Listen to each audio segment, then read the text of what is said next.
you understand what we're talking about. Some other times, it requires a careful investigation. When used effectively, these three appeals can be powerful tools for achieving the persuasive goal. Ethos, logos, and pathos. These are the three macro categories within which the AIDA principle operates. So you can choose ethos as a persuasive macro strategy, logos and pathos, or, as it happens more and more often, the three together. Once you are able to identify those three Aristotelian categories, believe me that your understanding of language will improve. What are they? Ethos or ethos. You can pronounce it both ways, I don't care. I say ethos because I retake the etymological phonetics and the British pronunciation. If you travel to America, they say ethos. So it's never mind. Ethos is the ethical appeal. That was precisely what was missing before. You appeal, if you want to persuade and convince, you appeal to reason and understanding, but also to emotions, to desires, wishes, fears, etc. But also to ethics. Something ethical is by definition persuasive, but you have to convince your audience that you are an ethical person. Ethos, or the ethical appeal, means to convince an audience about the author's credibility or character. An author would use ethos to show to his audience that he is a credible source and is worth listening to. Ethos is the Greek word for character. The word ethic or ethics is derived from ethos.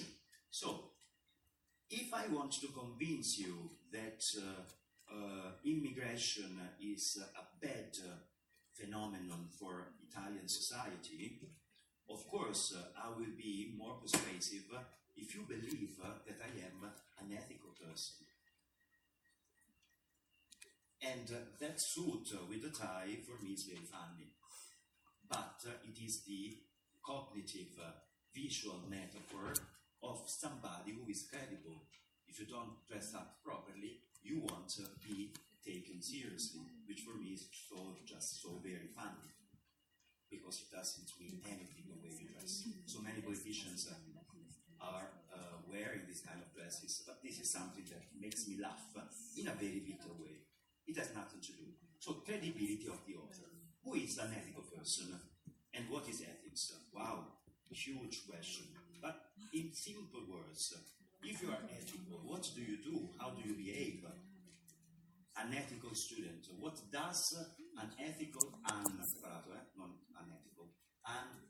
student do? And what does an unethical, non-ethical student do, for example, or teacher? Who is an unethical student? Come on. If you want to convince your professor that you are an ethical student, what do you do? Or what don't you do? What do you avoid doing? Yes. Of course, for example, you don't cheat during exams. If you cheat during your exams, I assume that you're not honest, that you cheat, that you play dirty, or, if you remember, that you play politics. That can be said in this case. So I don't trust you anymore. If I discover that you are copying or cheating during your exam and you ask my supervision for a dissertation, maybe I'm not so keen on supervising you, because I may think, well, he or she is going to copy and paste all the Wikipedia entries for the dissertation and plagiarize the dissertation, which is something illegal in many countries. In America, you can have serious legal problems if you plagiarize a dissertation. In Italy, not yet, but it's not a nice account of yourselves. What is an ethical student then? because it's easier to understand what is not ethical. What is ethical? Students, because it's your living and daily experience. We can apply this to politicians, to journalists, to immigrants, to men, to women.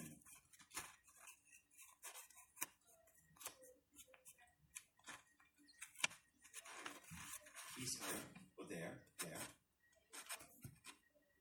Respect or reflect? Reflect,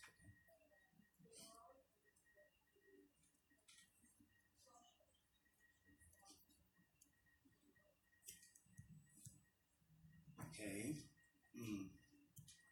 That's a very nice observation, but we are, as we say in English, walking on thin ice. What does it mean? To walk on thin ice? Infatti è semplice da capire, ma camminare su ghiaccio fino, in italiano? Sulle uova, non dico mai, ma è questa la traduzione. To reflect one's role in society and social expectations. This is thin ice. It's very delicate. To respect one's role, okay, I think it's agreeable, but society expectations can be very controversial, because who said that some social expectations are ethical? Think of immigrants. So many segments of society expect something from immigrants. For example, many people, and we can apply this to a large section of Italian society, according to statistics, they expect, for example, immigrants to speak Italian as soon as they arrive, which we know is not so easy. You are studying English, you're not really, and this happens in England, in Italy, etc., in many cultures. So the expectations of a society are very difficult to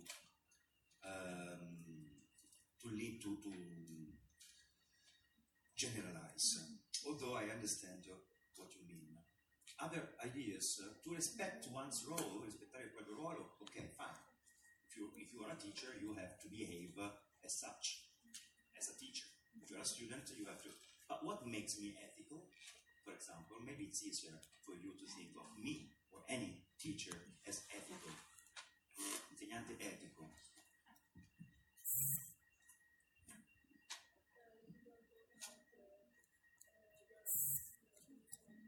For example, if I am not biased, if I don't talk about my political opinion, if I talk about my political opinion, which is something I tend to avoid, although sometimes it happens that something comes out, but I always say that it's very important to develop your opinion. I don't know if I'm an ethical person. It's something that we all need to reflect upon. At least I try to. But, for example, a teacher who doesn't show his or her personal opinions that can be ethical, because he or she doesn't want to bias, prejudice the students. Fair enough. Let's not talk about me now, let's talk in general terms, otherwise it's embarrassing for me.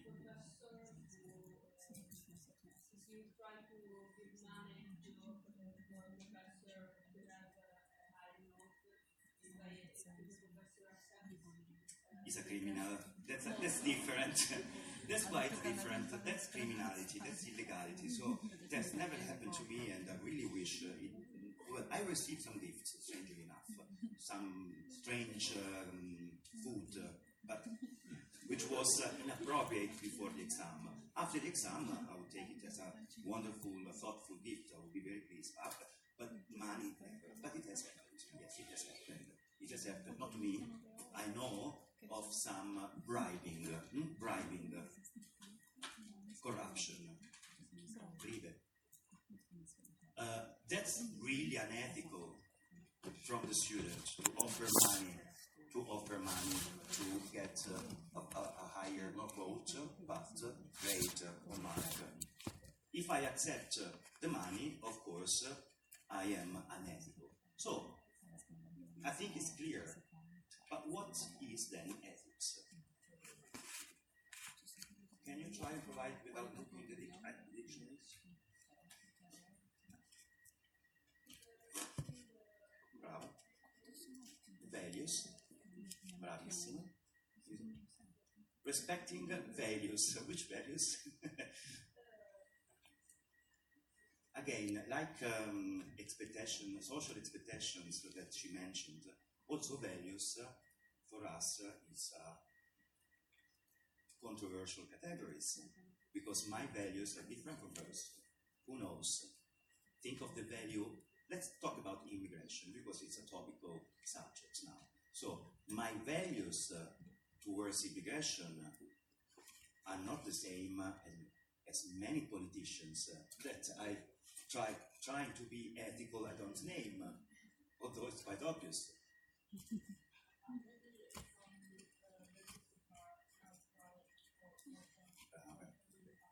Okay, and so now we have integrated the three, something that is culturally and socially accepted. As what? As good, nice, beautiful?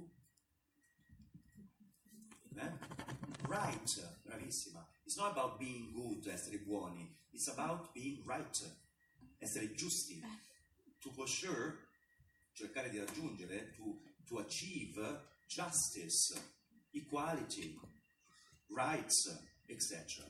But of course, we are talking about Western cultures and societies, because there are some values that are culturally different if we go to England, for example, and let alone other continents. So, of course, again, even ethics, to be just, to be right, or to be wrong, it's not about being good or bad. It's about being right and being wrong. Good and bad is moral, but we are not talking about morals now, because otherwise it's far too complex. It's not about good, bad. It's about right and evil. Right and wrong. Right and wrong. If you are right, you are perceived, at least, as an ethical person. This doesn't mean that these rights, questi diritti, or these ethical principles are universal.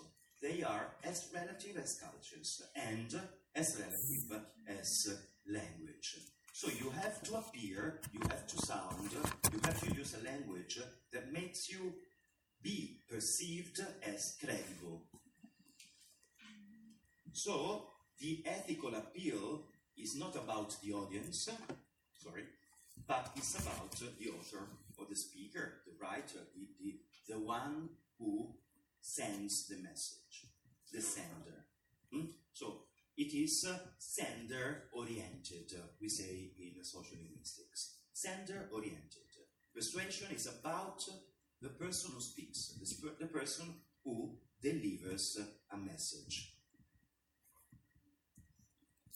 Ethics, for example, can be developed in many ways.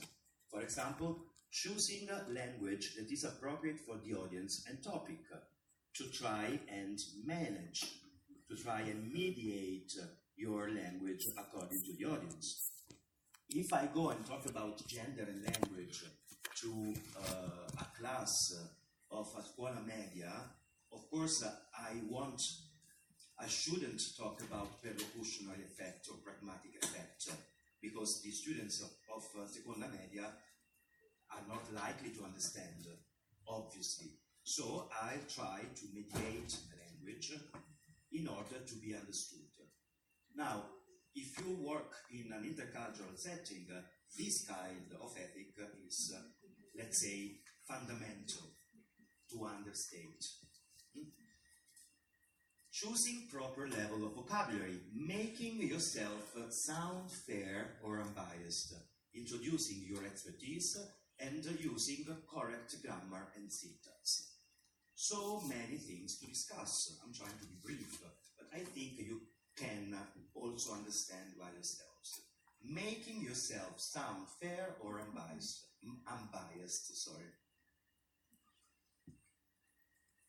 Farti sentire, making yourself sound, oppure farti percepire dal suono appunto della tua voce, the way you sound, fair, che vuol dire?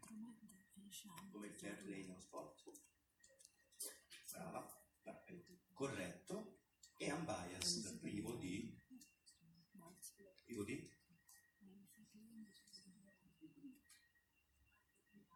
ambiguità, pregiudizi, prese di posizione. Unbiased.